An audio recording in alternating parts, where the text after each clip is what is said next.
Gentlemen, to the expo stage for the Paladins 150K Invitational. My name is Hi-Rez, pretty hair.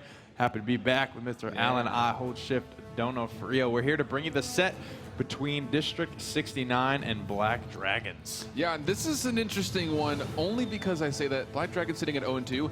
If they were able to beat District 69 here, and if District 69 were to lose the match point, we would have a three-way tie at 1-2. It would be a crazy, crazy scenario here.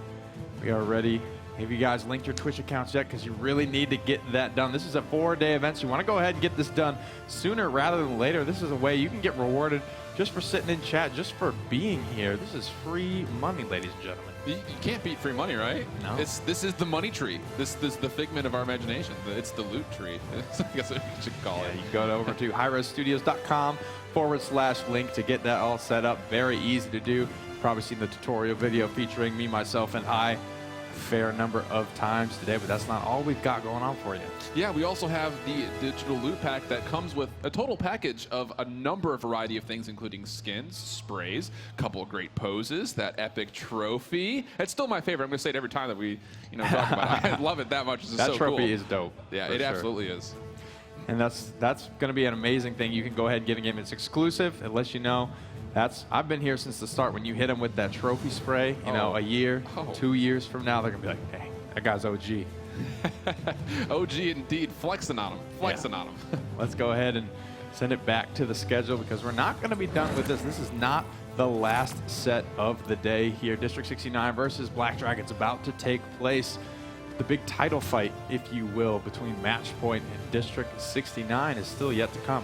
Yeah, and that, you said it absolutely right. It is literally the title fight for this group. I mean, especially that we've had a lot of conversation throughout the last couple months of who's better, EU, NA, EU, NA. Matchpoint's been flexing saying we're the best in the world. Doesn't even matter if NA or EU is better, but of course they have that little partnership going on with Eager right now saying that NA is in fact better. But regardless, we're going to see and find out our first taste of it, as this is our first NA-EU matchup here at Hi-Rez Expo. A lot riding on this set, though, like you mentioned. Yeah. This puts District 69, should they lose, in a bit of an awkward spot here if they close out the day with a loss. The potential three-way tie scenario. We'll have to see if that is going to unfold here as we get this set underway. Heading on over to the map draft, we will see District 69 has elected to ban out Ice Mines. Don't want any underdog comeback scenarios there. Black Dragons banning out Timber Mill. We have yet to see that map today. Yeah, and I actually really like both of these bans for both teams. Again, like you said, District 69 doesn't want to be in a position where they're going to be possibly facing a much more difficult payload conversion, which would allow extra points to go to the side of Black Dragons on those successful defenses. And then conversely, we've seen District 69, a very aggressive team, take a lot of high mobility, and the verticality that comes on Timber Mill obviously emphasizes that play style. Absolutely. So Serpent Beach will be the selection for game number 1. We talk about this a lot. Widely known as the favorite map for all of the teams here. A lot of verticality throughout, flank routes throughout, well balanced top to bottom, left to right, and beautiful to boot. It's beautiful to boot indeed. It's got that little nighttime feel, a little spoopiness going on. You gotta love it. But the big key here, as far as look at Serpent Beach, is that it does allow for a variety of different playstyles and comp choices, and that's gonna be interesting to see what District 69 brings to the table as we move over to the character select. Everything is wide open. Any sort of playstyle can be made to work on Serpent Beach. District 69 with the first pick. We're looking at Eevees, we're looking at Makoas, we've seen Fernando, a couple Cassies throughout the day, but it will be Eevee. Likely to go to Shipa, would you imagine? I have to imagine. I mean, he's more of a flex style player, but he's been boosting this Eevee over the course of the Winter Classic. The interesting thing here between District 69 is they elect to go Nando, Eevee, or Androxus as their first picks 90% of the time, so prioritizing those three characters. Cassie, Fernando will be the locks for Black Dragons. Cassie has gone, I feel like, in the top 3, never really first too often, but a lot of times in the top 3. The international teams in particular favoring this pickup a lot, but that's going to leave some power picks for District 69. Black Dragons, with that Fernando Makoa on the table, they elect to just kind of let it go, though, by the wayside. It's not really worth so much today. Yeah, and a lot of that comes down to, as you look at the Eevee, we mentioned that SKullest has been doing a very successful job playing that character, so you need to find a pick where one of your bigger carries, as far as damage dealing goes, needs to find something to play. So they're probably going to put him, I'd say likely on Cassie, but a Buck comes out as well. That's a very viable option and a really good pick, I think. Yeah, taking that away from eLvenpath, going to force him into some you know, uncomfortable. I don't know if I would say that situations here, but the big thing is oftentimes when he's not on this buck, he's still shifted into an aggressive frontliner. And where does this leave Unbelievable in the mix? Yeah, that's kind of the question, as you would figure he's likely going to play the Makoa, Unbelievable might, but Elven, you know, there's interesting picks on the board. I don't know if I've seen Unbelievable play Makoa yet. I gotta be honest. Yeah, that's kind of what I was just thinking as well, but he does like to sit in the front line, so it really could go anywhere. And this is, again, a situation we talk about a lot with the top teams in the world, is that it doesn't matter what draft it has, someone will play it at a high level. So regardless of what we see, the interesting pick for me here is this Victor going up against the final pick of the draft, which is actually the Androxus. Those are going to be hitting, I think, head-to-head very often here.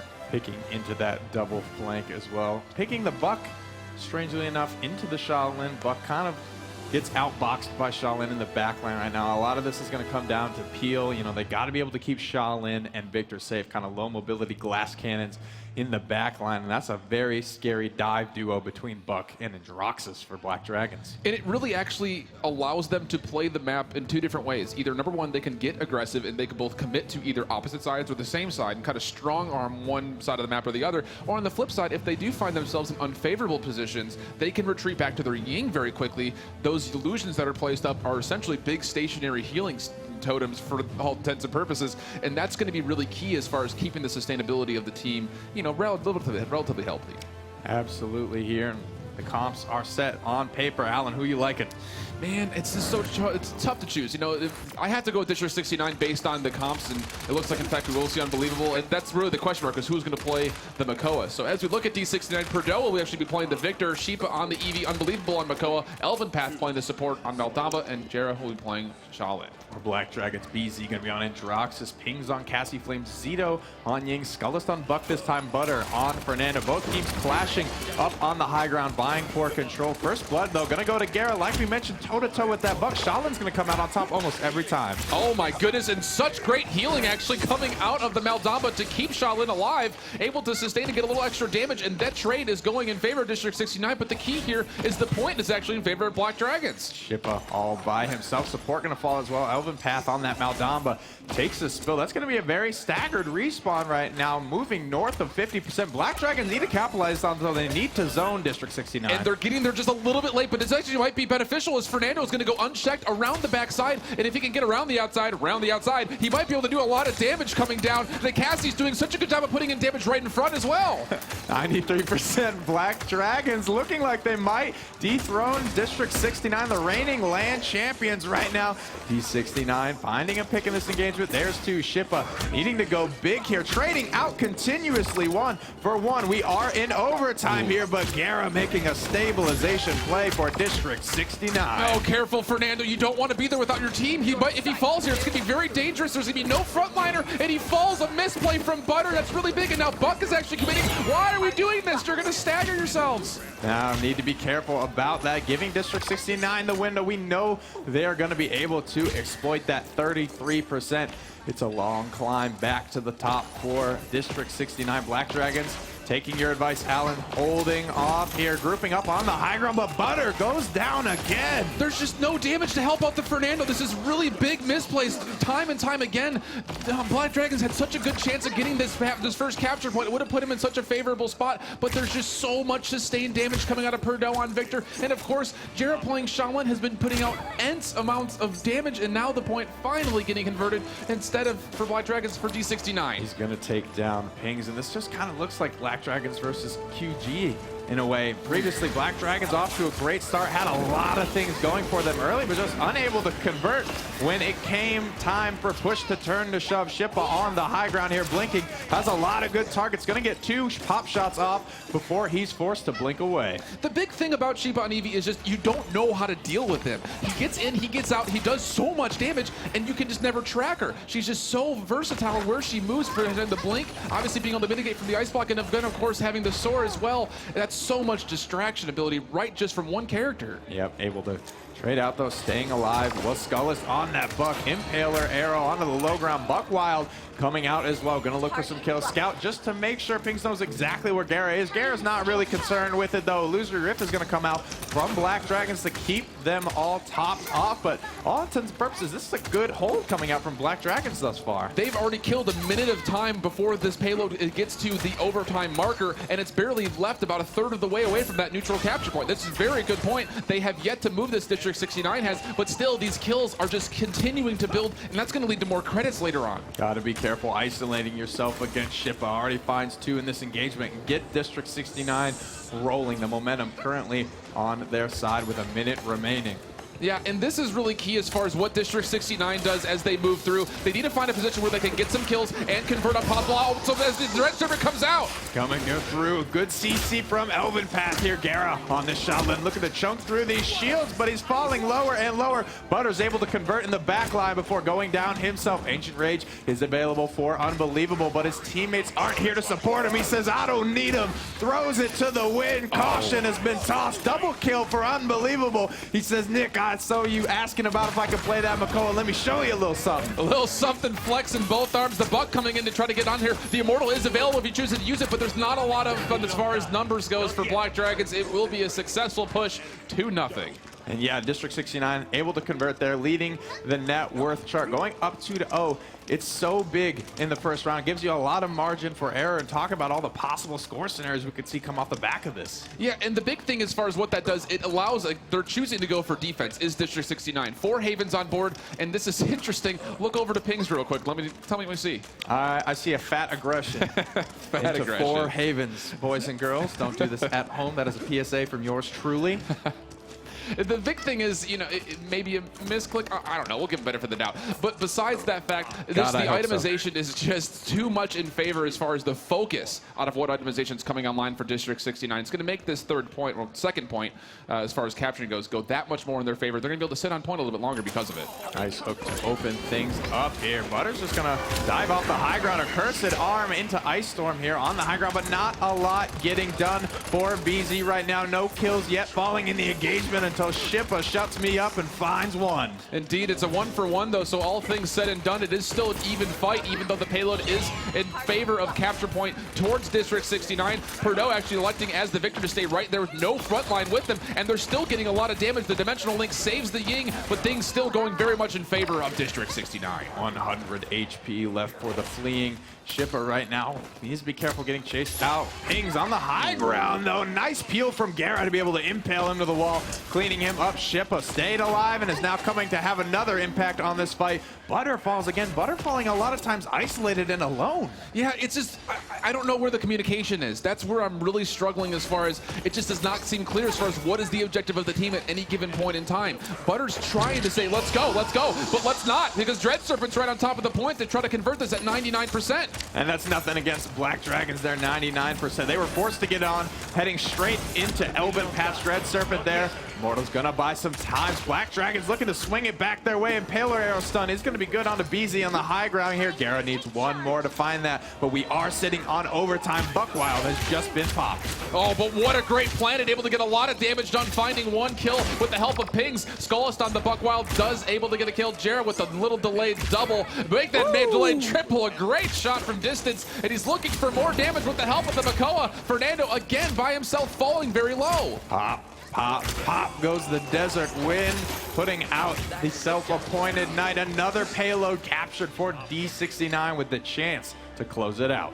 And they're looking to do that so very strongly. If you take a look just at the KDs real quick, gerrah's 21, 4, and 7. Are you kidding me? That's Yikes. ridiculous. On a 10 streak, Shipa's on an 11 streak. It just goes to show that these damage dealers are going completely unchecked. Yep, SKullest and bz struggling to get into District69's backline right now. Heat Haze available, just gonna head straight down into the planet, shredding through that. Fernando Shipa poked out very low as he is vulnerable during that ability. Ancient Rage gonna come out on the front line. Unbelievable. Can't get a lot done about bit of a missed shell spin there. The hook's going to be good, though. He's looking to clean up Pingss, and he will. Absolutely, looking for more on top of that as he's got 2 in front of him with the health pool very low. Dimensional Link will save the Ying, so Flamzito able to get that conversion on the kill. And it's a nice stall here from Black Dragons. They absolutely need to find some pressure, though. It's still over a minute and a half until overtime gets here. Yep, I'd like to see Black Dragons try and hold this defense without popping too many ultimates. Focus on getting those charged up. bz under pressure from Shipa, who is soaring over the doorway, finds one, feeds the reversal, but absorbs it with an ice block of his own. 1v1, Shipa could lose this. Shipa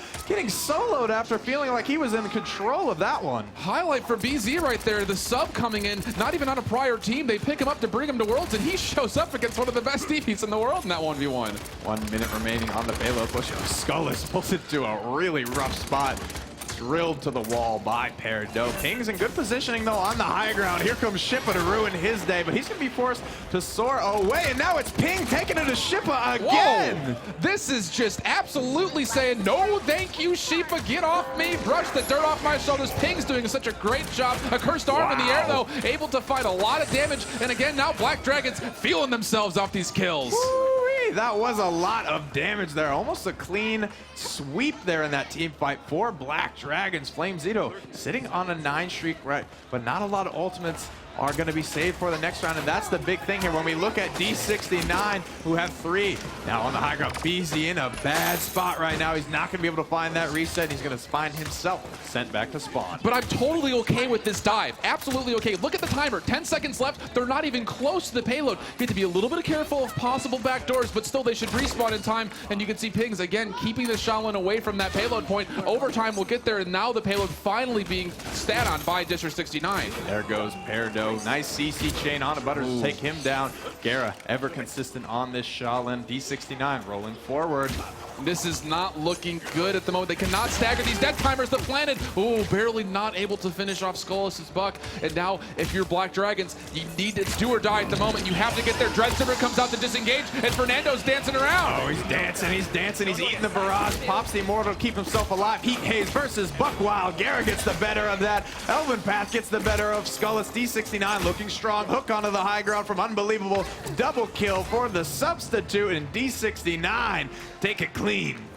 Man, they were so close to get that defense, and it was so good for so long for the Black Dragons. They just needed the biggest thing for me is it's the point how they get to the objective, whether it's the neutral point or the payload. They just kind of keep coming in staggered, and that's going to keep killing them and really hurting their momentum. They try to establish themselves in some way. And momentum is the big key word there for me. After having such a strong first team fight there, the first point, getting to 99 to District69 had nothing, and then to lose that has got to be so tilting, and they were never really quite themselves thereafter. D69 all somber faces. A big point I want to make out, I did like Unbelievable's bzKA here. I think this is a strong thing that we're seeing coming out. They want to get them comfortable on this early against an opponent they can feel they can beat, because this is going to be very important to be able to play this going into later rounds against guys like Burrito, who love this pickup. Oh, even in match point, who it turns into their drafting system for both teams so far is they need to establish their front line first. And if you cannot have a sizable bzKA up there that gets you that peel, gets you that initiation, it can really kill you.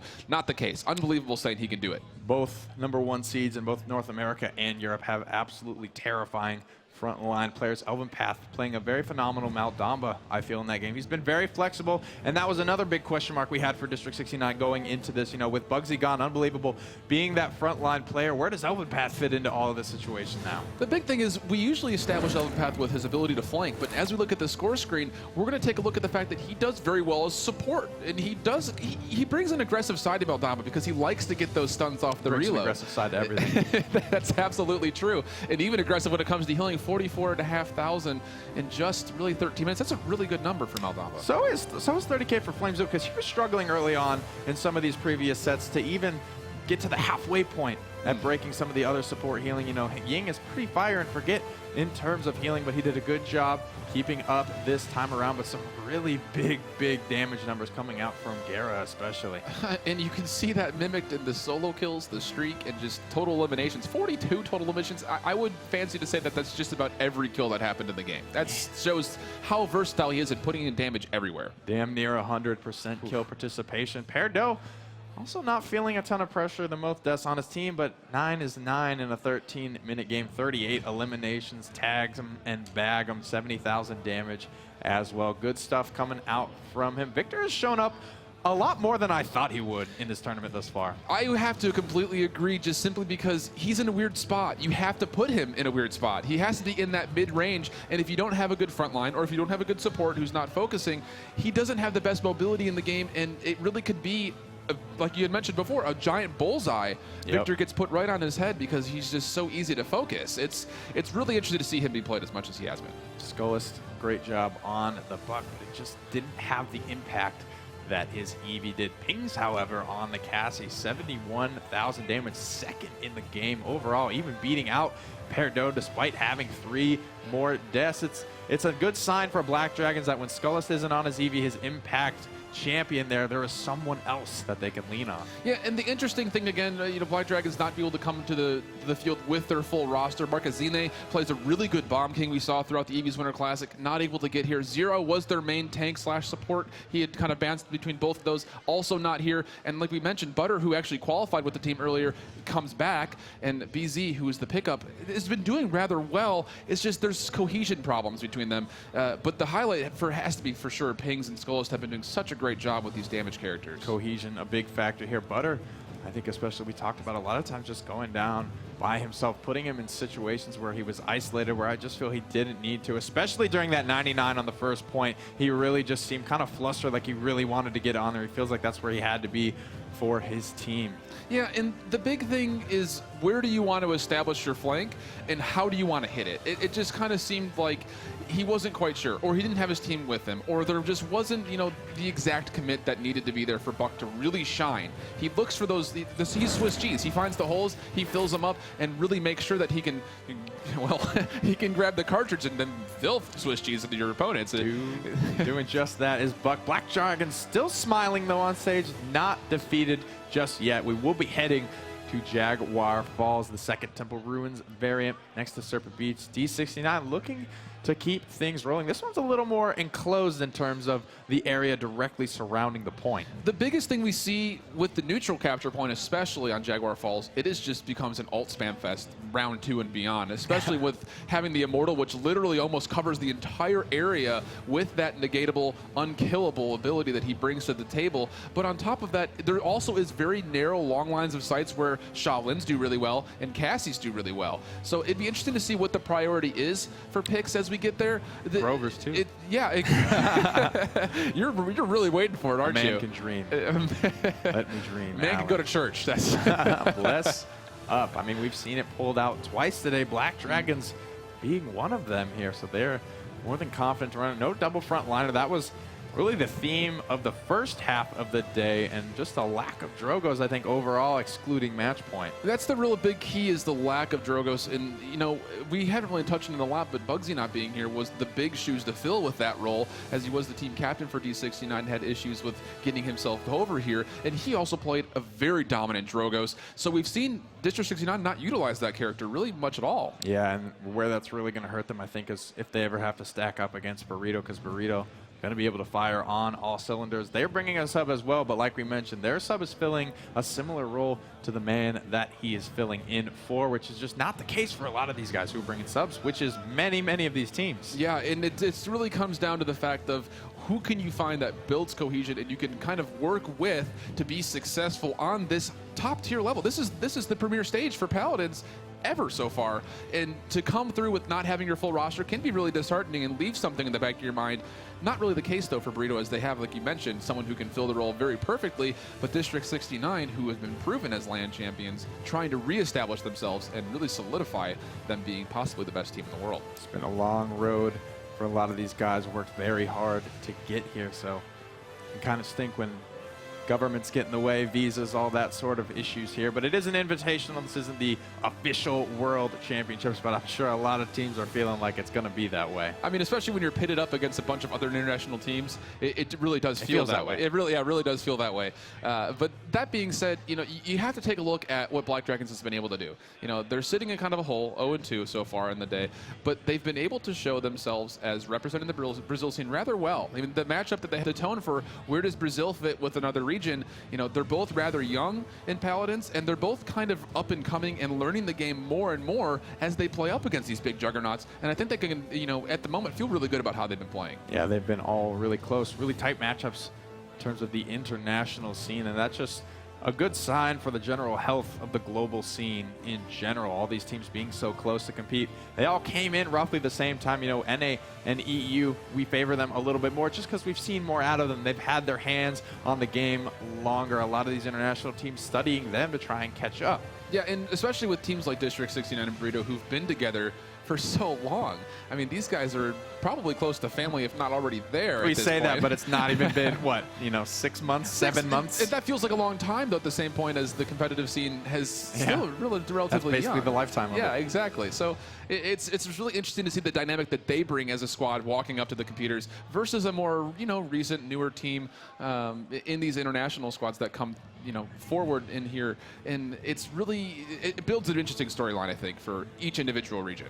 Absolutely. Here, Brazil, one of the biggest, one of the brightest regions here in Paladins. We talk about their turnout for the EV's Winter Classic, how big it was and how sustained it was. There was almost no fall-offs between weeks 1 and 4. They're all so excited, very passionate people, very momentum-based people, which is really, really what Black Dragons is looking to lean on. We are ready to get into the champion draft for game number 2. It's going to be very interesting to see. We talked about the map. We broke the teams down. We broke the map down. It's time to see what the boys are going to bring. And it's going to be really interesting with District69 having first pick where they decide to go. And bzKA has been preferred for a lot of these more well-communicated teams, and that's where we start. Get the EV. Black Dragons, it was so good for them. Fernando hovered, but the EV hovered as well. I like this. Going for the Fernando. The Fernando was fine. Butters just needs to adjust his play style, his map awareness, his team comp awareness a little bit, and I think that's going to be just fine. But the big adjustment here, switching from the Cassie to the EV, I think is perfect. Yeah, especially for SKullest, who's done so well, showing that he technically and mechanically can be considered one of the better, if not, you know, in the top, you know, we'll say 10, 5 EVs in the world. Yeah. He's shown a lot of real good metal playing this Winter Witch. And, you know, you can say taken away from Shipa, District69 can play a lot of things, you know, so you don't really want to focus on trying to take away from them because you're just not going to be able to get it done. Focus on you, focus on what you do well, and Drogos locked in for Black Dragons for the first time today. I'm actually really excited to see the combination of Eevee, who's able to dance in and out, and Drogos, who you really just cannot escape from if you get hit by that fire spit. It just makes you feel like you're just taking so much damage, and then if you have Eevee converting on that, it's going to be very dangerous. But speaking of things that are dangerous, and Drox is picked up, you know who that's going to. Absolutely, and Grover's going to be covered here. Might be blessing up. District69, though, picking the double frontliner into the Drogos. We will be blessing up as well. Black Dragons putting it all on the table here. Yeah, and it didn't do them terribly when they used it the first time. The big thing, again, that we talk about a lot with Grover is once the cauterizes get online, he becomes weaker and weaker and weaker. So if you're Black Dragons, you need to find a way to convert kills early and try to get that 2-0 lead so that way you have that itemization in your favor as you go into the second round of the map. They've got a lot of tools to do it with, though. The double front line for District69 with the Maldamba. With the, this is a pretty scary draft coming out from District69 as well. I knew you were trying to make your way through that while saying, my goodness, yeah, that's like almost the picture-perfect draft for how D69 plays. And again, we've seen bzKA and Ruckus be combined with Maldamba. That's just such a huge, formidable, high-powered, high-health pool, high-damage front line.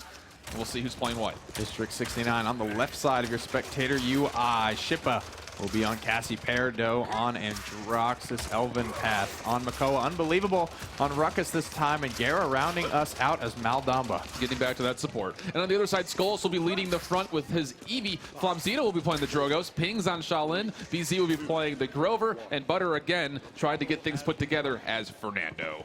4 blast shields coming out for District69, looking to negate damage coming from Fernando, Eevee, and Drogos. We'll see if it's going to be enough. PERDO charging into the back line with confidence, and he has put between his tail between his legs as he is forced out of this fight early. Yeah, and actually Fernando did a really good job of coming back and helping out that backline, which actually results in Black Dragons coming out on top as far as the kill feed goes. But Ruckus is still up, looking to keep that repulsor field in the activatable range near objectives. He does back out, though. As you can see, the red team is pushing the front very clearly. PERDO still in the fight, though. You can never rule him out. Absolutely not. He's moving Off to the right flanker. I don't know if Black Dragons have spotted this one out. He's sitting at about half health. There's one shot. The Impaler's going to miss. That's big. That's a lot of crowd control. 51% already as Black Dragons. bzKA in, but a rough positioning on that planet. Pingss finds himself taken out with ease. Yeah, PERDO actually coloring outside the lines as he goes around through the waterfall and out to escape with that little bit of health as he gets healed back up. And now Shipa, an Unbelievable, cleaning everything up, establishing point control now for District 69. Again, though, a great start for Black Dragons. Butters wisely this time backing off instead of getting too isolated, but a dredge anchor is going to force Pingss to isolate himself and be cleaned up. And this zone is just so good from District 69, sitting on the point all the meanwhile, climbing north of 90 now. This one is all but converted. Absolutely. Grover by himself. He's able to convert a kill, but a double kill for PERDO. Looking for a third. He gets the reversal. Not able to convert the damage, but it doesn't matter as District 69 is continuing to find damage and now has the payload moving towards that conversion point. Boom. Taken out of the skies. The Godslayer reigning supreme in the air. A cursed arm already online for District 69. No one from Black Dragons has their ultimates online. SKullest, however, is getting close. He's been rather quiet this game. We haven't talked about him much. Yeah, we just haven't seen him really put the impact that we had seen previously. And I think a lot of that comes down to a really good job of controlling space for once for District 69. That's something that we don't normally associate with them as they look to try to be aggressive, as we're seeing happen right now as the Ruck is finding two, and it's just getting all damage, all deaths coming out from District 69. The lucky number for PERDO, able to stay alive with that much HP in the backline. Taken down from a big axe from Grover. Here comes the Dragon Punch, though, to try and cut some of the wind out of the sails of District 69. That one is going to connect on eLvenpath. Nice isolation here onto Unbelievable's Ruckus. He's falling lower and lower, and he will fall. A great Dragon Punch from Flamzito, able to get there and neutralize one tank immediately, and then actually led Unbelievable to be by himself, and he was in shock as far as where he was. Not enough charges on the advance to get him out of danger. He falls as well. Yeah, that was getting close to conversion, and with a lot of momentum on their side, I think it's the right call. Minute still has time to get it charged back up. Already at 25%, so a good call not to sit on the ultimate too much. You can't be scared into doing that if you're Black Dragons. You need to be smart about utilizing and managing these ultimates. This little double team that's happening over here is exactly what they need to find from Eevee and Drogos. Drogos does fall, though. There just was not enough damage going through, as it looks like gerrah is having a little bit of issue and will be pausing the game. But the big thing we mentioned, SKullest is not showing up as much. What does this Eevee need to do, and who maybe does he need to prioritize as far as finding a target? It's tough. You know, they first picked it. It's a solid pick. It's been solid for them all day, but this is a double front line coming out from District 69. You look at guys who aren't going to be sitting right next to these front lines. That's PERDO and that's Shipa. Those are great targets for Eevee. Both of those characters can take Eevee in a 1v1. Heck, PERDO's just going to take to the sky and say, good luck hitting me up here. Yeah, absolutely. The hit scan coming out from that cursed revolver is just so much domination. Either you're playing against an Eevee or even a Drogos for that matter. We see a lot of Adroxus preferring to elevate themselves to get that height advantage and, of course, that hit scan advantage. But, okay, so let's go backwards a little bit. Speaking of other characters, Butter's playing the Fernando again, and we're seeing the communication come out a lot better. As you had mentioned, he is strategically backing up to wait for his team and finding areas to push, but it's not breaking the front line of this Ruckus bzKA. It's tough to find areas there, right? It's not his job, though, as Fernando. He's got to hold the front line. He's not quite the one to break it. This is good, though. This pause is going to give Black Dragons a chance to communicate, maybe figure things out a little bit. Go likewise, though. D69 is going to have the opportunity to chat, to speak, work things out as well. The big thing here, especially having the Grover on your side, you know, the distance is the big thing. So we'll have to see as we get back into game if Grover can find those long lines of sight and make those axes really start to hurt. Yep, and nice hit from eLvenpath there. Dredge anchor. Gonna be good. Grover falling lower and lower. He's taken out. Yeah, and that's not what you want to see is the healer down, the long range damage. Shipa also finding the kill in the air on SKullest, who is trying to soar away. And now Drogo's in an interesting spot, even though Shipa's low, is not being prioritized. And the dragon falls to the cursed revolver again from the Godslayer. And now again, we're seeing the staggered death times coming out and hurting Black Dragons. PERDO carrying this team fight right now. About to find his third kill in the engagement. Has yet to miss a shot. A cursed arm is available. Shipa takes SKullest out of the sky. No one is on the payload. 2-0 up. District 69 find themselves once again. Did you happen to see when they were pushing the payload and if it said no fly zone? Because Eevee has not been able to stay in the air for really any length of time whatsoever. And as we look back over towards the stats, again, we're talking about how Blast Shield is prioritized, and it can be afforded to get into level 2 with Cauterize support because that net worth is so high. Damage dealt being led by District 69 as well. Gerrah running that deft hands build. What do you think that loadout is going with to complement that? It's interesting to see. It has to obviously go with the reload that happens from getting the snake that has burst damage based on how much ammo is lost, on top of also having the ability to stun. And you saw just before it went away, gerrah is dominating those healing stats too. Dominating is an understatement right now. BZ, though, is the healer. He hasn't been playing this traditionally, has been. Flamzito gonna need to step it up on that front as Black Dragons, though. Butters poked out very low and isolated once again, so far away from his team. Where is everybody? Grover finally coming in, finding a good blossom. On the end, it was come with me or not at all. Hexafire coming out as well, and Eevee almost falls off the map, but still things actually favoring Black Dragons, even though ultimates were used. There's the Dragon Punch trying to keep it going. Unbelievable picked up as well. Flamzito with a double kill. Black Dragons take the fight over District69, 62% and climbing. Get out there. You have to get out there and be aggressive. Why is Eevee sitting back? He needs to get out and start blinking and dismounting. They're not doing that. It's allowing District69 to come back together and find these fights. Ancient Rage on the point. Oh, there it is, but the Whirlwind comes out as well. Planet is going to be good. D69 inching their way back into this fight. PERDO is so low. Someone needs to be aware of this. Taking out Repulsor Field comes through, keeping District69 alive. And by the skin of their teeth, they're able to take control of the point zone once again. 93. Oh, no, later. That one hurts. You don't want to find that. No reversal up, and I don't think that would even help. That is from downtown. PERDO has not blessed up today, and as a result, he eats an axe to the face right now. Little 1v1 QC going on the side here. Fire Spit is going to connect, but Shipa doesn't eat a ton of damage from here. This is going to be a big trade. Immortal's on the point right now. A lot rides on this 1v1, a big trade. That's actually a really good trade from Flamzito. Shipa could do so much work and be able to trade back and forth with a player who's probably one of the better carries in the game, is really successful. 99 to 97% though. Overtime is in effect, and the fight still going very much in favor, but a Dread Serpent at the very end. Just for good measure from Gerrah. Wanted to secure that one. Black Dragons were able to hang on for a very long time, a lot more than District69 probably bargained for. Yeah, absolutely, and now is the case where you need to find a way, if you're Black Dragons, to come and find either the left or the right to get this flank established so this payload does not move as far. You can see Unbelievable is fine, just putting up the emitter and just plugging minigun rifle rounds into the front of Black Dragons. Shipa spotting everyone out, rolling in, poked out so low, a nice stun is going to provide the peel that Shipa needs to stay alive, needs to stay healthy, gonna get out of combat, regenerate up on this flank and keep up the pressure. Minute 50 left in the clock as well, and you can see just over, getting close to about 2/3 of the way towards that conversion point. A very favorable spot for D69. SKullest finally coming online. A really nice shot there on Andro. Serving up Grover right now, falling lower and lower. eLvenpath on a 10 streak, takes him out. Hexafire on the point, unbelievable. Send everybody back up. This is the no-fly zone. Nice hook, canceling out the planet and killed almost immediately. And Ice Storm though with the Dragon's Fury coming out, looking for a kill. Will find bzKA, good value there, plus a Fire Spit, a lot of damage. Flamzito playing well. PERDO cancels it out though. Ruck is still dancing back and forth trying to get this payload,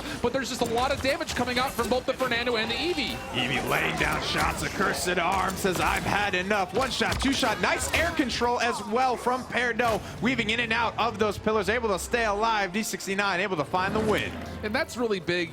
That last fight, I think, is a very defining moment for both teams. If you get that advantage in ultimates and you find the kills, it really does swing. Is it converted? Is it not? D69 had a little bit of trouble with that push, able to show that they are still the stronger team. Strangely enough, showing that they had more trouble actually capturing the payload than converting it. The payload pushes and conversions were very smooth. Black Dragons have a very strong team point fight, and you gotta wonder, they've been so close so many times.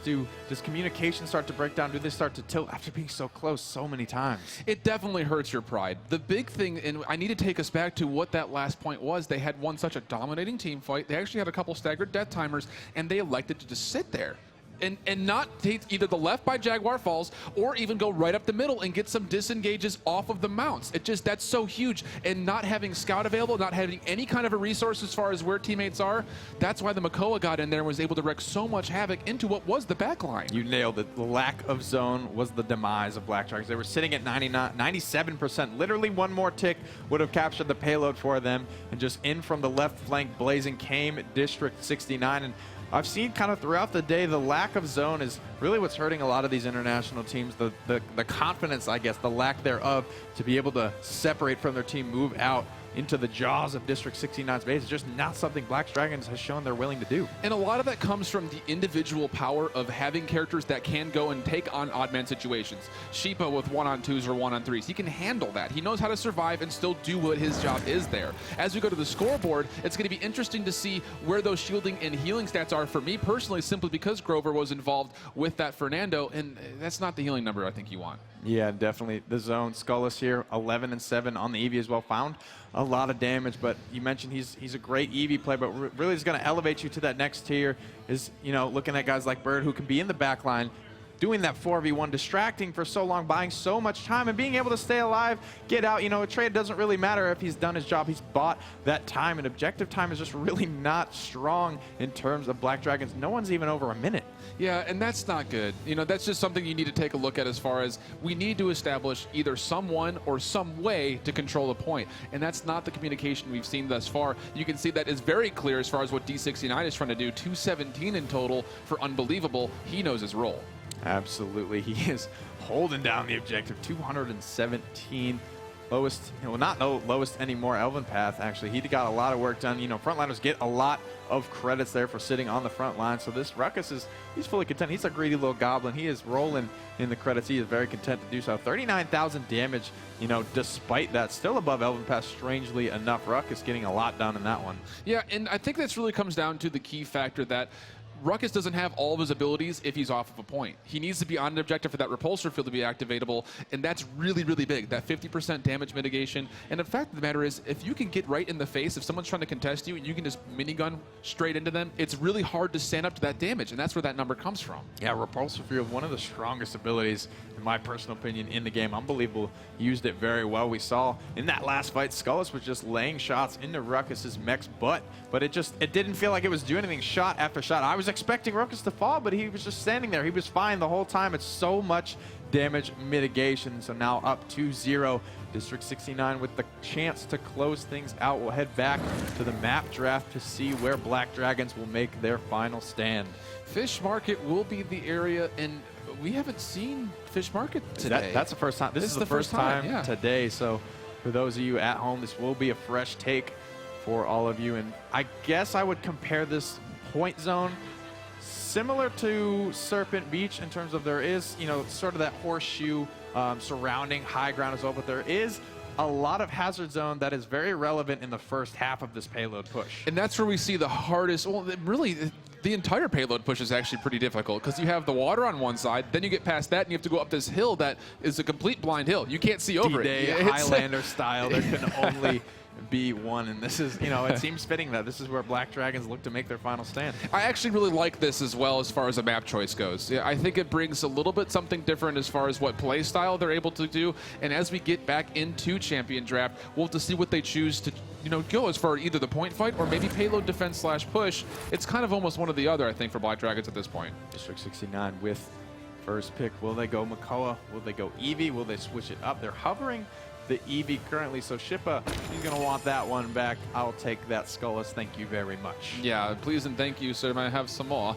And this is really good. You know, Eevee provides so much dexterity in what she's able to do from the front, middle, and back just based on her mobility alone. But what this does is it allows Fernando Makoa to be up, and I really like the choice here for Black Dragons. Absolutely. You know, win or lose, I love seeing teams just make adjustments. Just figure it out. Keep talking. Figure it out. Double frontliner. It's going to be the look for Black Dragons. 2 options available, and they're almost saying, pick that Drogos. You know, we know Bugsy's not here. You know, pick it. Who's going to play it? And that's actually really smart on their point because Drogos is actually a rather safe pick here, as there's a lot of really covered angles where he can get fire spits in. You know, who's a good substitute for Drogos is Pip, and it just so happens that the substitute for Drogos is played very well by the substitute for District 69, and it's going to be the triple frontliner coming from Black Dragons. If there was ever a time to pull out Pip, it's got to be me. The thing about it is, you know, you're in before, and this, like you had mentioned, is really good simply because the Evil Mojo Ultimate is a polymorph that essentially reduces everybody's health to 1500, which is big when you look at Fernando, Makoa, and Ruckus, but Barrick is highlighted on and will be locked, so that's going to be one kind of quasi-frontliner going into 3 big bodies. That is incredibly surprising to me, given the recent change to Evil Mojo that it goes through shields right now. There would be no worries.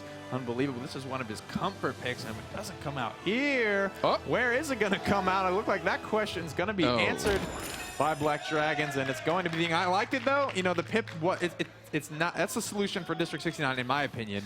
Yeah. Ying going to be the better choice, I believe, for Black Dragons. Yeah, Pip would have been the problem, I think, in that case, just simply because you need to keep these frontliners healthy, and Pip's not going to be able to do that. The healing potion is just not enough sustained heal to keep those big health pools up and very fruitful. So Ying's going to be able to put down a couple of, you know, illusions to kind of sustain that. The big key, I think, when we look at this Ying is when is the best time to trigger the illusionary rift, that little orb that heals everybody at when it gets activated. That's going to be really key to keep this front line up and sustained. Absolutely. A lot of communication, you know, running this triple front line, the rotation of shields and mitigations has to be near flawless from Black Dragons, and communication not the strong point, I would say, given the isolation, the fracturedness of their front lines in the recent games. Absolutely. And the other interesting kind of storyline here for District 69 is they have a good mobility on the flanks from Eevee and Droxus, but Shaolin's going to be a little bit vulnerable here because the only front line is Barrick, and his barricade is not the biggest as far as in terms of relation to what the point capture size is. It's a very wide area. So Dome Shield would be very good to get rid of this front line, but barricade and turrets, it's going to be interesting to see how he stands up. And there could be a couple of different ways Black Dragons plays this comp. Do they all sit on the point? You know, you give that comp to Burrito, we're going to see Thiel out there. We're going to see Lazy on Fernando. They're just going to be in your face. So that's another thing we haven't really talked about that could definitely happen. We'll see SKullest on Cassie, Flamzito on Ying, Butter on Fernando, bzKA on Makoa, and Pingss on Ruckus. And for District 69, Unbelievable will be playing the support with Meltdown, Perdo on his Androxus, Shipa on his Eevee, eLvenpath will be playing Barrick, and gerrah will be playing Shaolin. PERDO looking for the angle here. Going to get right in Cassie's face, but not before First Blood. Goes to Black Dragons. Nice disengage. Was going to be negated out by a Nether Step. SKullest and PERDO, does he choke again? Big reversal! Huge reversal, and just barely scratched the chin with the Dredge Anchor. Almost pulled the PERDO Androxus in. That would have been a big pick, but again, this is really nice. A nice central focus on the point, which is exactly what Black Dragons need to make this comp successful. They're over 60% already, Nick. I think just for morale, these guys really need to capture this point, and they're looking to do it 66% and rising. Nice hook onto the high ground, but canceled out gerrah with a double kill. gerrah with a triple kill, quadra kill for gerrah, and just doesn't have the line of sight for the Penta. Still chasing it down, though. You can see he's a little bit hungry as he's going right in with that bow, but still, everyone backing up. This is good. This is good communication from Black Dragons. You just got beat up a little bit. Regroup, come back at this point. It's still possible to grab this. And they are coming back in force. Very coordinated. I like the look, but Butters, once again, Fernando all alone. Nice Paladins Invitational, so you can get that in that digital loot pack there. Ice Storm comes out from Black Dragons. It's not going to be a number from District 69, excuse me, 99% for D69 as the last members are cleaned up from Black Dragons. That's a triple kill for PERDO. Quadra kill for PERDO. Oh my goodness. Everybody's getting their share of 4 today. Usually good things come in 3s, but it's coming in 4s right now. PERDO and Shipa and gerrah all doing very well as far as the damage stats go. And the interesting thing with the Deft Hands is coming online right now from Meltdown, but you're seeing these little mini stuns come out of that reload mechanic. That's going to be very important, and a lot of easy targets, frankly, to pick off. A lot of these frontliners are very easy for guys to hit, especially very skilled players like Unbelievable. PERDO, uncontested on the side flank, going to be laid down, covering fire. Big groupings, though, and Repulsor Field can't come out because the payload's not close enough. No, the missed Nether Step. It's not going to be the best case scenario, but Butters all by himself once again. Yeah, and that seems to be the trend. The motif of this whole matchup is where's Butter? Oh, he's way out there. And things not going well on top of the positioning here for SKullest and Pingss as they both fall. Ying going to be the next one as Dimensional Link will keep her dancing, but not for very long. A double kill, looking for 3. No, PERDO will not get that 3rd one in the timer point, but Fernando again by himself, dashing in and out. but it's not going to be dashing through the snow and dashing through to death. It's really the key. A lot of heat transfer, a nice stun coming out. Couple of cleanup kills here. Black Dragon's just spear-feeding credits at this point. D69 up 2-0. Another close call lost out on by Black Dragons. My favorite thing about this new UI is how shiny these kill streaks are. And yeah, they really bring a lot of attention to the fact that you're getting blasted. I mean, the big thing is, again, not in how well they've been able to put damage for players at the top of the list, including Barrick, which we don't normally see, but the fact of the matter is they're good at positioning and knowing when they're safe to do so and get those kill streaks up higher. Yep, only one ultimate for Black Dragons, Hexafire on Ruckus, whereas D69 are sitting on 3 Dread Serpent, Ice Storm, and Heat Haze. A lot of setup for District 69. Yeah, and the interesting thing as well for Black Dragons is that last healing stat. Flamzito's been really kind of hot and cold, coming on lately though, doing really well to keep this front line as sustained as possible with those illusions, which are essentially healing stations for all intents and purposes. But again, the key for Black Dragons is can they get to point together? Nice adjustments here. Butters getting into the back line, just buying some time, getting some free objective point. He's gone down a lot of times anyway. Great job isolating PERDO, though, not letting him flank them out. They're trading out 1-4-1, and this is currently in favor of Black Dragons, who are already above 70, now 80% on the point. Yeah, just keep this up if you're Black Dragons. The Dread Serpent actually comes out as well, but it's not the best positioning for it. District 69 will get a chance to come back. You see the Dome Shield on the point right now from Barrick, and Ruckus is actually continually getting stunned from the Meldama, but here comes Ancient Rage. BZ putting his foot down, saying, I've had enough. I don't want to lose this point. eLvenpath, you get out of my way. He's on landing the cannon shots. BM kill with the Dredge Anchor. Loving it, and now Shipa's going to try to sit there to keep this overtime in contestation by blinking in and out and doing a really good job of getting damage. Everybody's low. This is really good for D69 if they can get there, but no one's left alive. D69 falls, and now 2-1. Black Dragons coming back. Black Dragons are hyped about that one. Fists are in the air. Brazil has taken a point off the reigning land champions as they now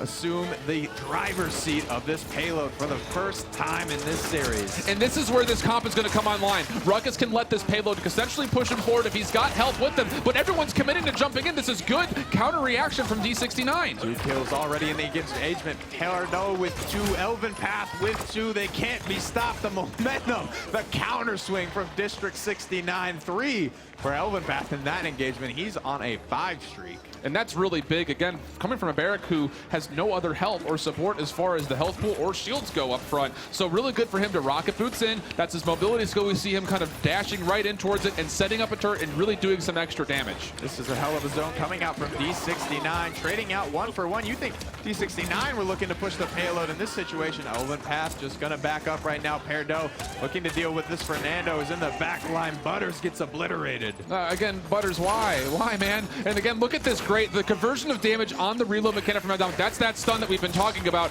And man, goodness, it's just been such a good play so far from Unbelievable, getting those stuns to land. Again, Ruckus is getting absolutely targeted by these. Long range noodle, don't matter. Unbelievable. Showing he can play multiple characters, really flexing that champion pool in this series 1-for-1, but buying so much time with this zone is District 69. Yeah, under a minute, getting closer towards 50 seconds until overtime. In this corner, this little sequence of this little S-turn coming up is very, very hard to get this payload to move, and then you have to go up and over the hill. So it's a very unlikely push. If they can get some kills and find some momentum, though, it's not exactly impossible. Yep, Butters out on the payload, just getting things rolling just by himself, as he's done so often in the past. 2 kills, though, for D69. Looking to cut this payload push short once again. Great positioning. Is he going to send gerrah for a swim? No.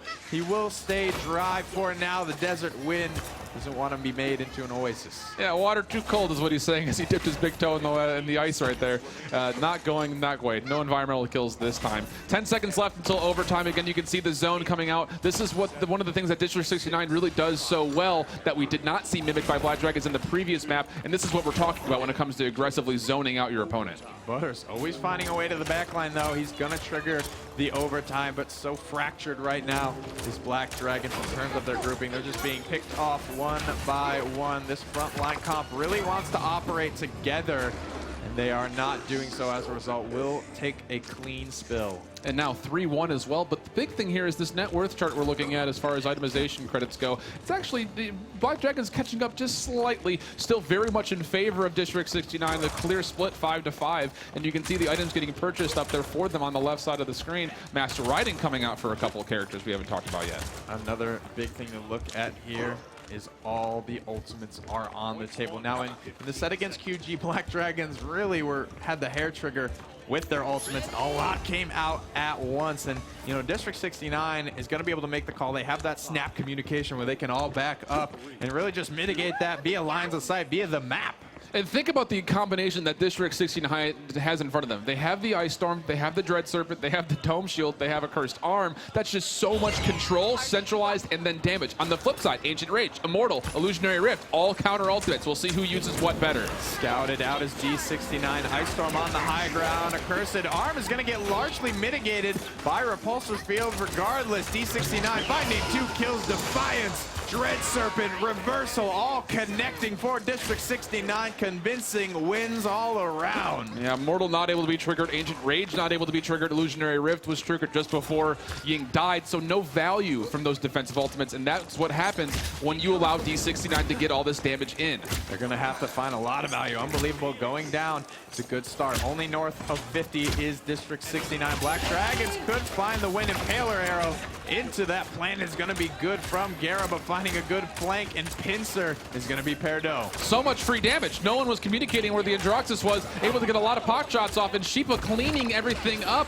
No worry to spill about cried about spilled milk, rather, as he's getting everything swept up on top of the point. And it's going to be a stun lock. Able to find a slight window, though, going into Ancient Rage, getting that crowd control immunity. BZ finding one. He's in the back line, looking for more. Back to his normal HP pool. gerrah will be chipping through that momentarily.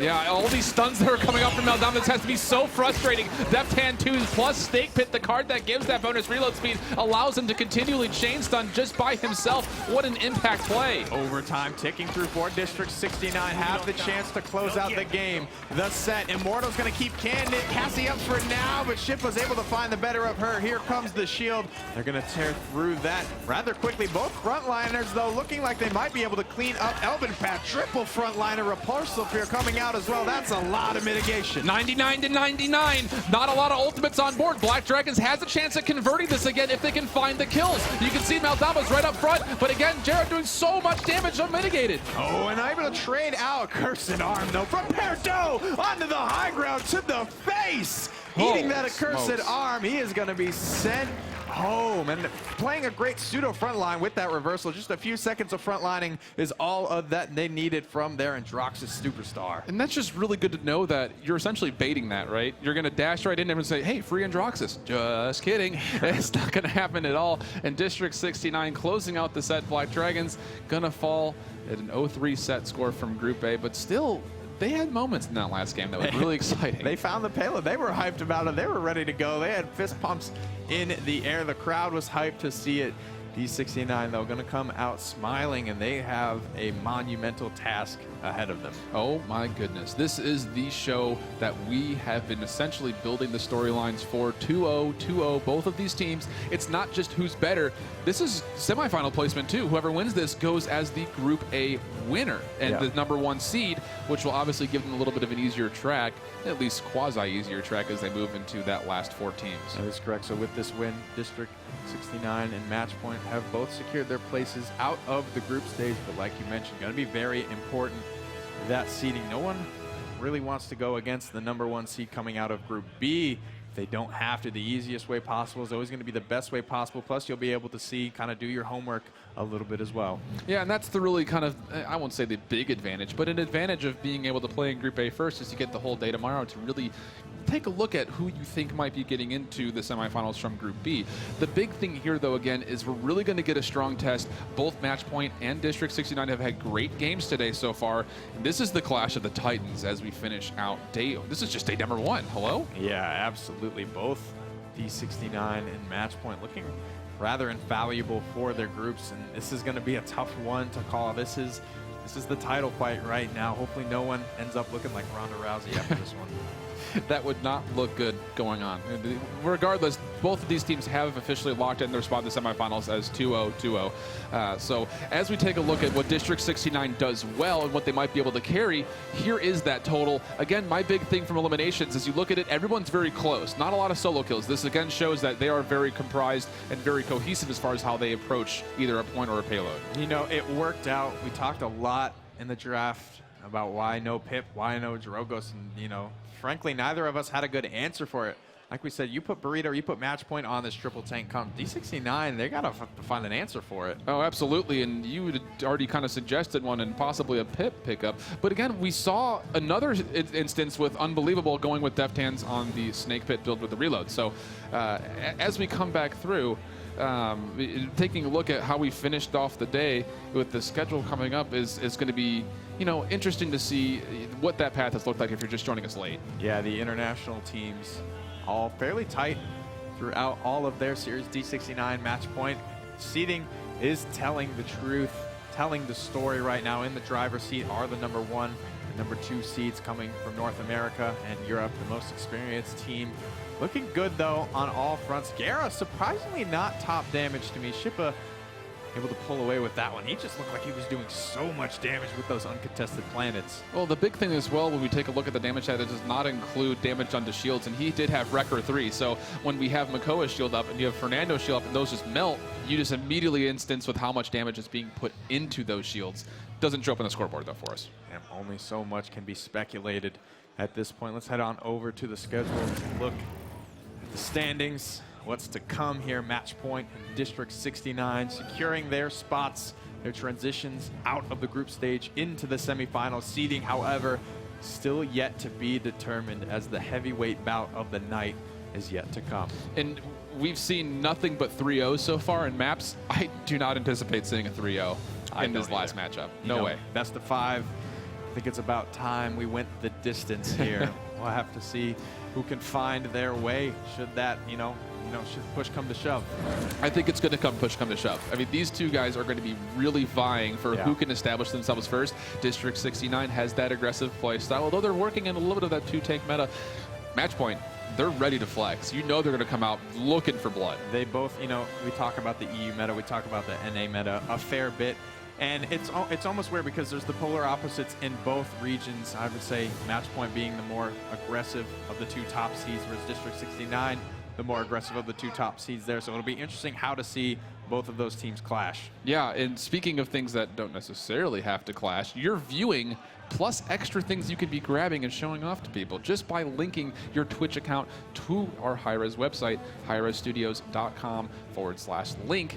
We'll get you all those in-game unlockables for just enjoying everything. Yep, just for sitting in chat. We want to thank you guys, give back to you. Appreciate you being here with us on the expo stage, but also pairing so well with that is going to be the HRX 2017 digital loot pack. 3 skins, 3 sprays, MVP poses, all kinds of glorious Paladins HRX team stuff. What's your favorite? We saw the Fernando HRX Invitational skin. I was about to say, Butters, one of those times when he was out of position, the shield comes up, and I was like, ooh, that's hot. That's kind of hot. You still out of position, though. You still done goop. It's a beautiful silver lining. It's a gorgeous, it's sparkling, shimmering. I have to say, on top of that, we also have a really great Ying cosplay here, and you can also see a Ying commemorative skin as well for the HRX 2017. Absolutely. All kinds of exclusive goodies. We are very excited to bring you Match Point versus District 69. A lot of pride on the line, a lot of seeding on the line for this matchup. Stay tuned. Do not go anywhere. This is what you've been waiting for.